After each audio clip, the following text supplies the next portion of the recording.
Hi, my name is Zhuan Trango, and in this video, I'll be providing commentary on my original creative piece, Desire and Decadence, based on Jane Austen's Northanger Abbey, which was published posthumously in 1817. In this commentary, I'll be providing a justification of my thematic and stylistic choices and will be reflecting critically on what was learned about the original text in the process of producing a creative response. Keeping in mind a close reading of the original text and recognizing the necessity of maintaining a clear relationship between my creative piece and the published original, I chose to approach this task using a new point of view and an interpolation. With the intentions of exploring the relationship between Catherine and Isabella and questioning the validity of the narrator's portrayal of Isabella by Austen, I commence at the beginning of chapter 5 on page 34, a key scene in the development of Isabella's relationship with Catherine and generally aim to mirror Austen's unique style of writing and her concerns, but more specifically the writing styles within chapter 5 of the original text.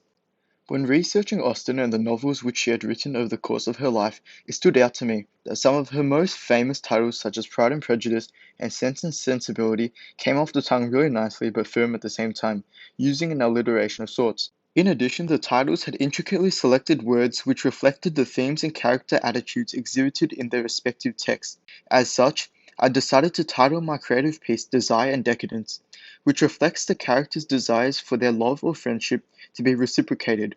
whilst friendship itself and society concerns and morals gradually undergo decadence, all of which are key aspects of the piece which I'll refer back to in more detail later on in this commentary. The validity of this creative piece rests on the scope for replicating stylistic and thematic choices as well as literary techniques similar to those which are expressed by Austen, so as to facilitate an almost discernible transition between the two works. In analyzing Northanger Abbey, there were a myriad of key traits of Austen's writing style which I attempted to replicate in my own. In the original, Austen tended to use third-person omniscient and a free, indirect discourse authorial voice, characterized by the narrator's knowledge of all characters' thoughts and feelings, as well as the voicing of characters' feelings towards a particular situation without its explicit mention through use of quotation marks.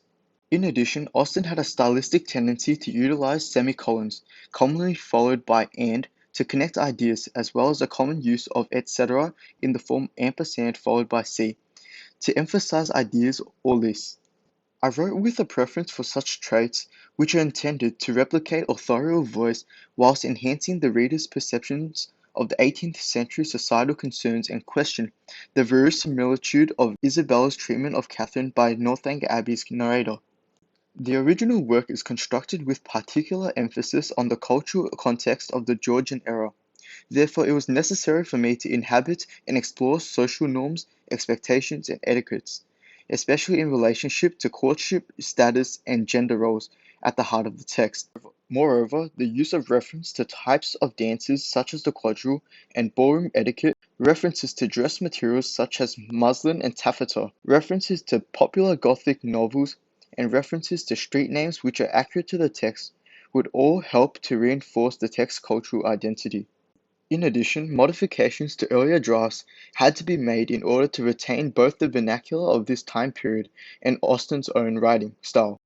Ultimately, there is a pervasive realism and criticism at the core of Austen's burlesque, mockery, and irony. Whilst in the original text, Austen consistently mocks Gothic novels and its stock heroines, as well as the frivolity of young girls during the period, she does have a real concern about the portrayal of women and the process of courtship being an economic transaction.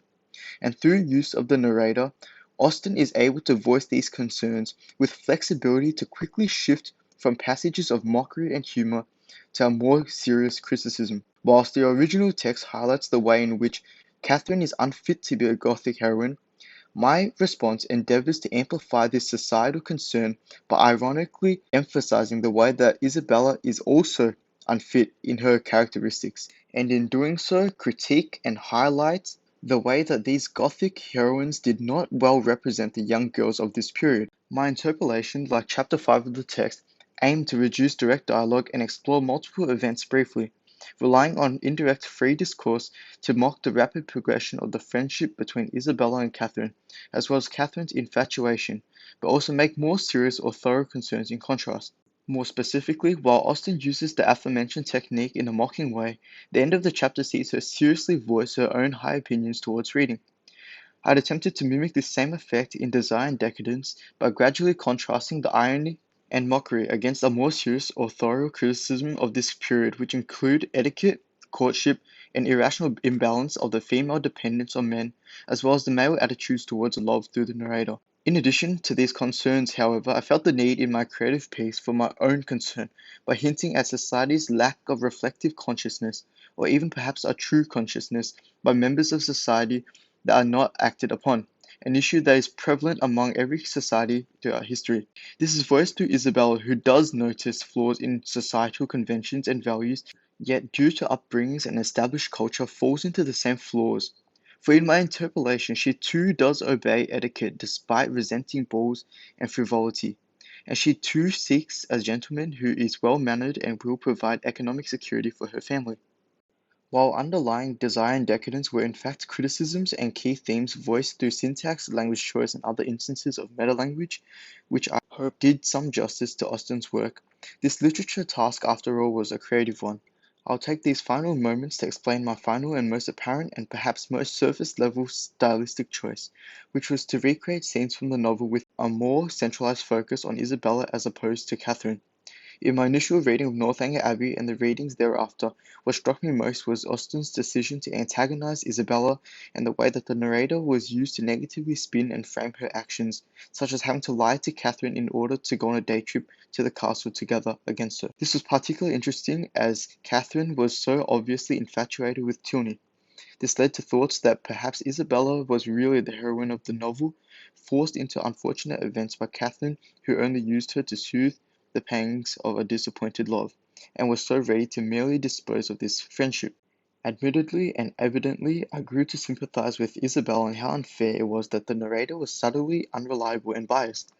As such, Isabella and her admirable search for a true friend, while her friendship with a selfish Catherine quickly decayed, became the premise for Desire and Decadence. Thank you.